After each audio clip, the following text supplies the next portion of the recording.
was just watching an interview with the billionaire from Tanzania, the Mo something guy, Mohammed something.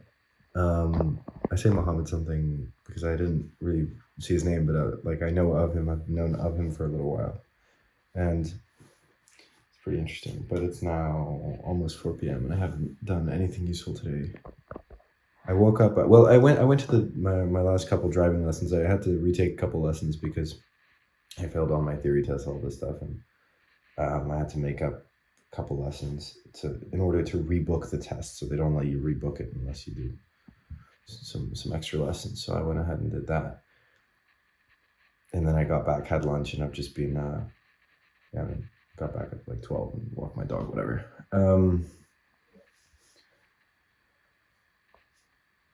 I feel really unfocused and it's bothering me a lot. So I got to figure out what I'm going to go do. I might go to the gym. I don't know. I'm feeling a lot of like, I think I just have to recenter a bit. I think maybe going to the gym, taking a shower might be a good shout. On the one hand, I'm so glad because it's the first time in a while where I've just like I don't have calls scheduled today. I can actually focus, things like that. But at the same time, because I've been so overwhelmed, like it's just the first time I've had some breathing space, which has been nice. And now I'm just figuring out, okay, how am I gonna focus? But I have to kind of switch back into that gear. And I think maybe record some more stuff. That's a goal. Just spend some time. Figure out what work needs to be done. There's a lot of stuff to do. Reflections, things to think about. I think I'll probably go to the gym. I should have gone earlier, but what I have found is I need to find like if I'm not in a space to work as in a mental space, my work ends up being quite terrible. Like if I sit down, there are so many distractions and things that are so easily accessible, and I have tried to make my environment. It's funny. Like I guess this is what I've kind of learned from trying, and let me try and set this down. But I have tried and time again to like. Not be distracted and stuff like that. And I say that like, let me illustrate with some examples. By the way, I am again filming on this very shitty little filming setup. But like to some degree, you want to shape your environment around the things that you want to increase your exposure to, decrease your exposure to, whatever it is. So for example, things like removing Instagram from my phone, so I only use it on my browser if I do at all, at least right now. And I don't have TikTok, things like that.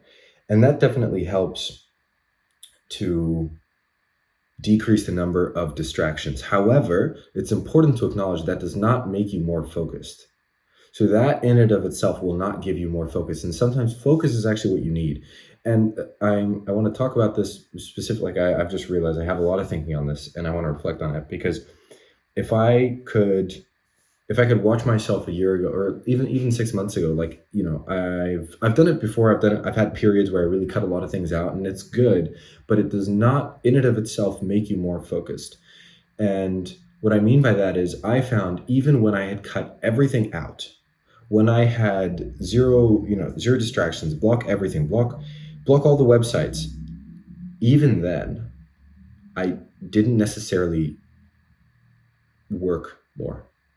So when there's a particular task that I want to procrastinate, let's say my brain wants to procrastinate a very specific task, I will find literally anything else to do. And so if that means going to the kitchen more, if that means going to play with my dog, if that means literally walking around the house and looking outside, I will do that instead of the work. Right? So you're like, ultimately, if your problem is procrastination, if your problem is a specific task that your brain does not want to do, shaping your environment can only do so much for you. You can make it so that you kind of you reduce the number of distractions, so there are fewer hurdles, but you still have to go and walk the course. And even having reduced the number of distractions, there are times when I am not focused, and when I don't feel like working, there is something specific that I have to do to kind of gear back into that. And what I mean is, sometimes I don't feel like working, but if I put myself in the right conditions, it almost certainly comes back. Like, I feel very, very, I enjoy going to the gym. It's not something I do out of like pure discipline, and it's something I go there, and I come back and I feel like energized and excited and all these things. And that is something that then puts me back in that space to work and go for things and, focus. You need to understand the things that help. If that's meditation, I think meditation can help. Just sitting down and being very honest with yourself and saying, okay, I need to focus on this specific thing. So for the next while, I'm just going to double down on that. And just having, just acknowledging that you're going to do that, and then going and doing the thing. Like, that's all of that is important. And it's not just cutting things out, because that I think you need to understand the triggers that you have to get yourself into a focused bout of work. And I think I've started to understand some of those triggers myself. And so I'm sitting here and I feel really unproductive, very unfocused. If I try and work right now, I don't think I'm going to do the best job. And I would rather go do something else that is going to kind of make my mind gear into that, and then come back.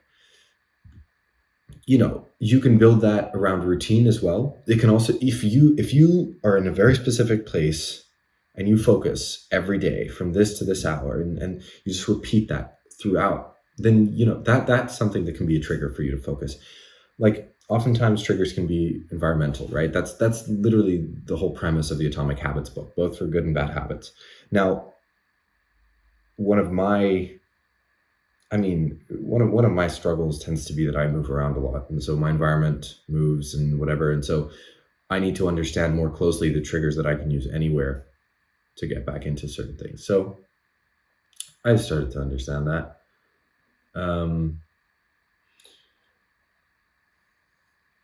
And it doesn't matter what those triggers are. If that trigger is eating a chocolate bar, then do that. Like, don't pay attention to what people say. Give it a try. People say exercise is good. Okay, when I exercise, do I want to? Well, I should preface this by saying I think exercise is always important, regardless. But people say, okay, they say meditation is good. Does meditation kind of like, does it like my triggers for focus might not be yours, but you got to find yours, whatever they are, and double down on those. And when you understand them, and whenever you find yourself in a less focused space, go to one of those. And so you can put your brain back in that space. Because if you try and just force yourself to work, some people can do it, maybe it's just me, but just based off my own experience, I don't think it's the most effective method. And the absence of distractions will not do the work for you. So you can still have a very, very clean environment and not do the work. On the other hand, you can have a very distracting environment and still be more excited by the work. I have had a couple situations like that, and I want to replicate those as much as possible. And that comes down to the things that you work on, whatever. And yeah, I think that there's some thoughts. And like, focus is it's really the resource you're playing with is focus. It's not time. You can, you don't want to waste your time, and time is the only resource you don't get back. But focus is also, it's like a subset of time. It's a very particular type of time, and I think it's more valuable than the rest. And it's very limited, and we should use it wisely and not waste it. And it doesn't carry over into the next day, And I think that's really more what you're trying to balance. It's not just time. Well, like, I can set aside 10 hours to program, but if I don't actually focus, I will get nothing done. And that's the part which I think maybe right now most people miss. Or at least maybe I just used to miss. I think I've had this idea kind of circulating for a while. I want to spend more time recording stuff, like the proper video content, more time planning it, more time researching it, all this kind of stuff. Yeah, I just got business development work to do. And I have entrusted my junior developer with a project that's live and very active. It's not the biggest thing. It's probably it's the smallest active project we have. And I was just thinking about that this morning, and it's a big deal. Basically, like I'm putting a lot of trust in him because last last time I did this, things didn't go well, and I ended up having to refactor, work myself, all these things. So it's a little bit scary.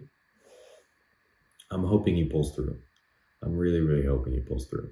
I have a lot of faith in him. I think he's learned really quickly. This is going to be a real test, and I'm not gonna I'm not gonna lie. I'm a little bit scared because it's hard to find good people, and a lot is riding on him, and I don't want to be swamped and overworked next week. But yeah, I got to prepare for a call on Monday with a kind of mentor, and if you have the opportunity to speak with somebody who you consider a mentor, who you highly respect, and I say who you consider a mentor, but it's like not somebody who you have direct access to all the time. So this is somebody who is several levels ahead of you, and you only have a select amount of time with them to ask them certain questions. They'll help out as much as possible, but they're not going to be your next door neighbor, and you can just like pop by and ask a question. So I have maybe an hour of this guy's time, and I want to make the most of it. So I'm going to plan the call very meticulously and be like, okay, this is what I'm going to spend 10 minutes telling you my situation, 5 minutes telling you the questions, and leave the rest for you to fill with whatever advice you have. And I'll run through the questions, then we can return to the whatever. I think I want to structure it a little bit more to get the most value out of it, to waste his time the least amount possible, and be very direct. And there's nothing more. If you ever wonder what value you can bring to somebody ahead of you, just listen to them and listen and do what they say. There's nothing more gratifying than a good student. That I think really brings like this fundamental. It just brings this really fundamental like human joy to people. Like that's what sets people apart. Those people who skyrocket because they had a good mentor. It's because they listened to their mentor, and like when the mentor says this book is good, 5 days later, the student comes back and says, I've read the book and I love it. What's next? That is extraordinarily gratifying because most people aren't like. There's a lot of good advice. Few people act on it, and that's what sets you apart is action, speed of action, things like that. And you just want to double down on that. Reply faster, move faster, do things faster, jump on tasks faster. Like speed is everything. And I think that's one of the most underrated things, and something that I want to double down on myself. Like I want to in my business, I want to double down on speed. In the content, I want to speed allows you to fail faster, learn faster, move faster, grow faster, everything. Speed is everything. And I have a ways to go in terms of improving my own speed.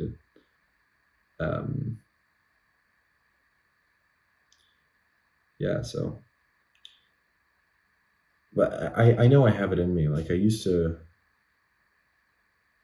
because there was a point in time where, so I was a really good student in school. When I was 13, I would get home with no homework because I'd have it done. I'd do it in lunch, in class. I'd do it on my bus, whatever it was. Like as soon as I had it, I was on it. Like I was doing it. As soon as it reached my desk, whatever, like I was immediately on it. Now, at some point when I started prioritizing other things, as in like I started looking outside of school, startups, tech, all this stuff. There was this one side of my work which was really exciting, which was the tech, the thing I was programming, whatever. And then there's this other side, which was the schoolwork, the stuff that I had to do. And this work, because kind of my order of priorities, like the stuff I was excited about in terms of what I wanted to do the most and what I wanted to do the least, school was here. And my new obsessions, hobbies, whether it was learning about medicine, I spent a lot of time doing that, research projects, programming, all that stuff was up here. And anything above, like if you have to do the task below, anything above it becomes appealing. This is why people clean their room when they got to do, work, because it's this task that's still down low, but it's not as low as the thing you want to do the least. So it becomes more appealing to your brain. And I started following that naturally. And so instead of doing the homework, I would do the tech and whatever. And so I started procrastinating the homework and schoolwork to push it out. And it wasn't, I wasn't wasting my time. Sure, sometimes I was just being curious and following different things. And I think it was one of the best decisions I made. I followed that curiosity to just explore stuff outside of school, and that led me a long way. But along the way, I was reinforced by this habit of doing the things that are higher in my priority list and ignoring the bottom ones. Not ignoring, but procrastinating the bottom ones. That habit was obviously reinforced over time, and I don't think that was a good one. And so now I'm unlearning that and going and looking back to the 13-year-old self that literally did everything immediately. And bear in mind, I was probably like 11, 12, 13. That's probably when I used to play video games. I was never that much of a gamer, but my friends would come over to my house and play more and stuff like that. And I lived in a relatively small neighborhood, so like it was walking distance, so I could see my friends like every day. And like I would always have my homework done before playing anything like that. So that was never so much an issue. So I know that habit, like it's just 100% something you can learn. I don't believe I'm inherently a procrastinator or something like that. It's just that, for a good, like 4 or 5 years after that, I started to get reinforced by this habit of doing the things that are shinier, newer, higher on that priority list. And that was a mistake. So, well, not no, it wasn't a mistake. I think it was a necessary part. But now, that's not a good habit anymore. So that's the part of speed which I think I'd say I'm not so good at. Sometimes I let them slip through the cracks on a daily basis because they seem like, to my brain, they just seem less appealing and stuff like that. And I just got to jump on those more aggressively. Speed is everything. Also been thinking about live streaming. I don't want to live stream on YouTube because I don't think it's what I want to put on the channel. Maybe, I don't know. I don't think people want to see it on YouTube. But I also think live streaming is a really useful tool just for keeping focus, because it's a system of accountability, effectively, right?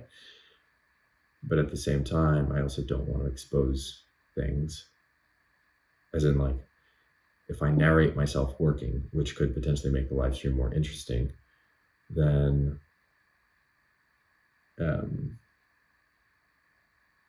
like I don't want to accidentally slip up and say things I shouldn't say, as in like reveal information about my clients or whatever they're building.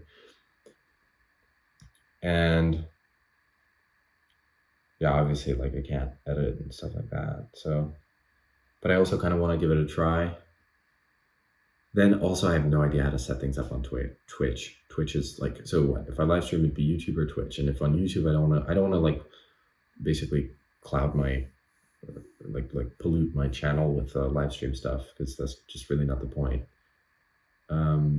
Twitch is the other option, but Twitch seems to have a more complicated setup. Like, I'm not a gamer. I've never used Twitch. I literally went on the platform for the first time a couple days ago just to like check it out, and I have zero idea how to set things up. And you got to install OBS and God knows what else. And I have zero idea how it works.